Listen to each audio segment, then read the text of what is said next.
Assalamualaikum warahmatullahi wabarakatuh. Perkenalkan, nama saya Sofiatun Nurmasari dengan NIM 2248-2011-80 dari kelas 6D. Pada video kali ini saya akan menjelaskan kembali materi yang telah dijelaskan oleh Pak Haris, dan video ini saya buat sebagai pemenuhan tugas mata kuliah nutriseutikal. Baiklah, yang pertama itu masuk kepada pengantar nutriseutikal. Nutriseutikal ini sendiri merupakan jenis makanan yang dia itu memiliki manfaat medis, baik untuk pencegahan suatu penyakit maupun untuk pengobatan penyakitnya. Istilah nutriseutikal ini pertama kali diperkenalkan oleh Dr. Stephen De Vallis pada akhir tahun 1980-an. Makanan fungsional ini mengandung komponen bioaktif yang memberikan dampak positif terhadap kesehatan. Oke, selanjutnya itu peran nutriseutikal dalam kesehatan. Beberapa penelitian itu telah membuktikan bahwa komposisi makanan berpengaruh pada penyakit terkait gaya hidup. Misalnya, penambahan yodium dalam garam untuk mencegah penyakit gondok, dan juga fitokimia sendiri itu merupakan senyawa kimia non-nutrisi dalam tanaman yang berhasil untuk melindungi tubuh dari penyakit seperti kanker dan gangguan kardiovaskular. Untuk fitokimia sendiri ini contohnya itu seperti flavonoid, tannin, alkaloid, dan lain sebagainya. Dan untuk beberapa penyakit yang terkait dengan gaya hidup itu bisa penyakit seperti penyakit kardiovaskular atau penyakit jantung, lalu ada penyakit kolesterol, darah tinggi, dan lain sebagainya.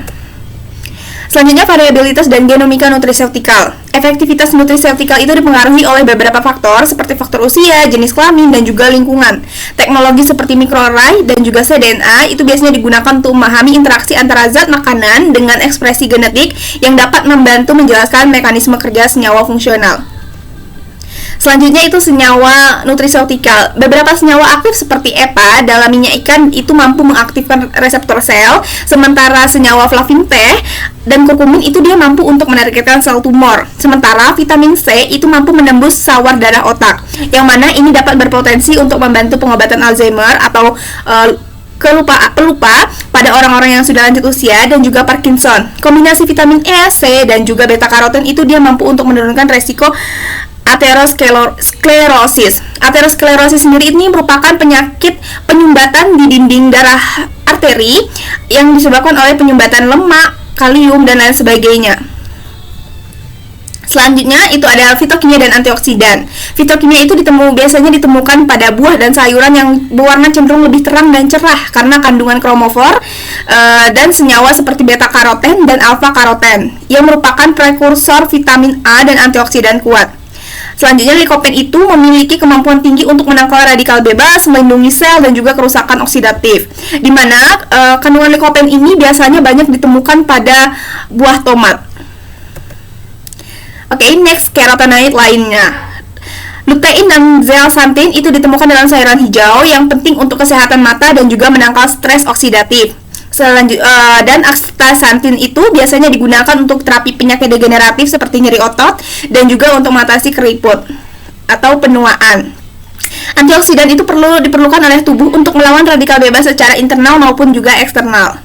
Next, itu ada produk dan standarisasi nutriseutikal. Produk nutriseutikal berbahan alami itu biasanya diklasifikasikan berdasarkan standar dan keberadaan marker aktifnya. Standarisasi ini penting untuk menjamin konsistensi dan juga kualitas, meskipun masih ada tantangan dalam mengintegrasikan produk tradisional ke standar global. Next, kerusakan bahan pangan dan pencegahannya. Makanan itu bisa rusak karena mikroba, enzim, udara, cahaya, dan lain sebagainya, dan juga waktu penyimpanan, dimana mungkin waktu penyimpanannya yang sudah melewati batas. Nah, blansir sendiri ini merupakan satu proses yang biasanya itu digunakan untuk inaktivasi enzim dan mikroba.